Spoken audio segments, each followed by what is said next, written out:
hey vậy ở medicine con doctor tu siam tia nên là hiền Paul Phan hey con phản đồn anh ấy ăn phản đồn này con đồng bò này hiền bé mà tụi bằng viên thuồng con phản tâm thì đâu đi anh chưa kiếm đó rồi con này nhiều đặc biệt với con này tụi nó này ăn Paul Phan ở cũng tụi này đi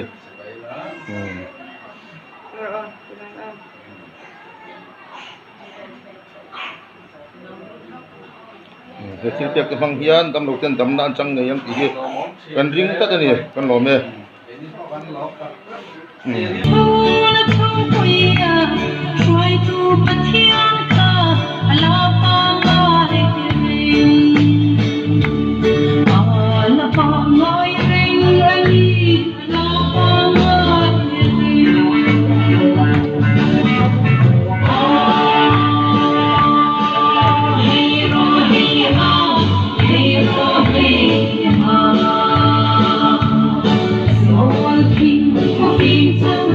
để không bỏ lỡ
It's one thing I